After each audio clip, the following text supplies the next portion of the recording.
Kami mahasiswa pasca sarjana Institut Setiami, kelas manajemen pajak kelompok 9 yang terdiri dari Agustina Betty, Andri, dan Iis Dewi Retno, mempersembahkan video tentang studi komparatif gaya kepemimpinan dua kepala negara berdasarkan 9 variabel good leader untuk memenuhi tugas mata kuliah kepemimpinan yang diampu oleh Dr. Taufan Maulamin.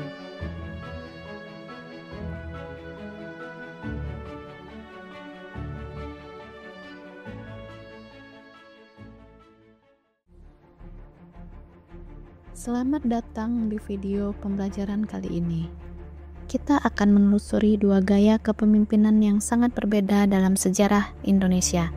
Soeharto, sang bapak pembangunan dari era Orde Baru, dan Susilo Bambang Yudhoyono, presiden pertama yang dipilih langsung oleh rakyat.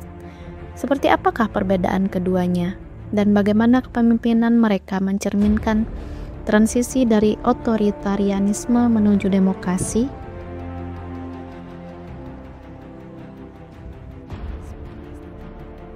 Indonesia pernah berada di bawah kekuasaan otoriter Soeharto selama lebih dari 3 dekade. Ia naik ke tampuk kekuasaan pasca tragedi G30S PKI tahun 1965, menggantikan Soekarno. Kepemimpinannya menekankan stabilitas, pembangunan ekonomi, dan kekuatan militer. Namun semuanya berubah setelah reformasi 1998. Muncullah Susilo Bambang Yudhoyono atau SBY, Presiden Indonesia pertama yang dipilih secara langsung oleh rakyat. Gaya kepemimpinannya mencerminkan era baru, demokratis, partisipatif, dan lebih transparan.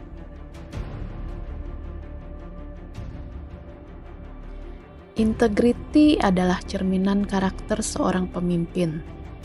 Soeharto menampilkan stabilitas tapi dengan kontrol yang ketat.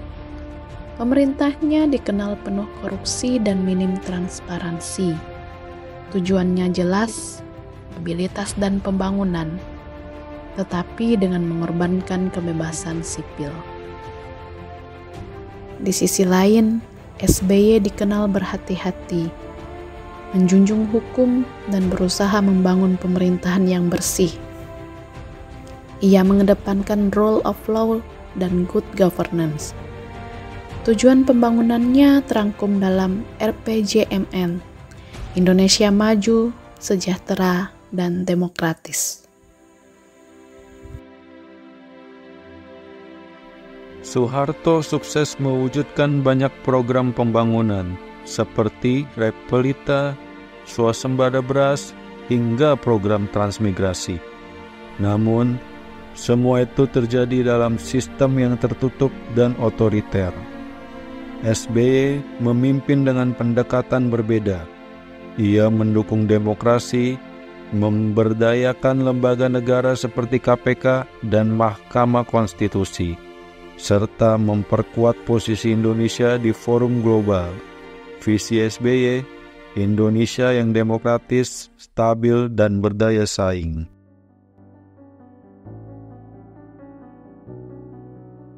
Soeharto lebih memilih komunikasi satu arah, pidato kenegaraan, media massa yang dikendalikan.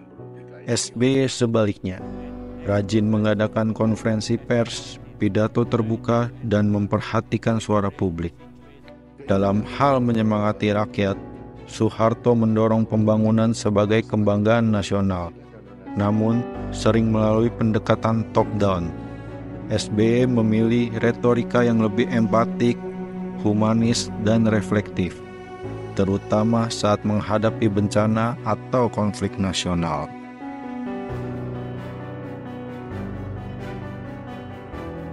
Soeharto mendapat dukungan kuat dari militer dan Golkar, tetapi semua dikendalikan dengan sistem yang kaku, bahkan pemilu pun hanya sebagai formalitas.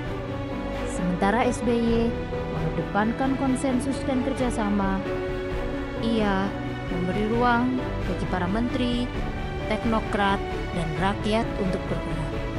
Penghargaan dan pengakuan pun tidak hanya untuk elit, tetapi juga untuk petani, guru, dan rakyat kecil sebagai pahlawan pembangunan.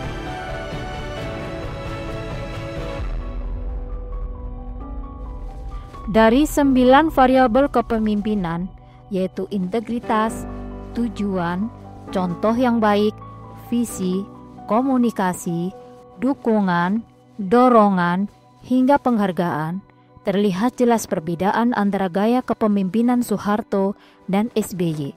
Soeharto adalah pemimpin yang otoriter, stabil, namun represif. Sedangkan SBY adalah seorang pemimpin yang demokratis, reflektif, dan diplomatis. Keduanya adalah potret dari perjalanan bangsa Indonesia, dari ketaatan menuju partisipasi, dari stabilitas menuju ke demokrasi, dan dari kekuasaan terpusat menuju pemerintahan yang melibatkan rakyat.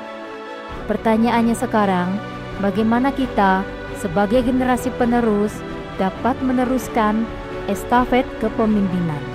Apakah kita siap menjadi pemimpin yang visioner, jujur, dan demokratis?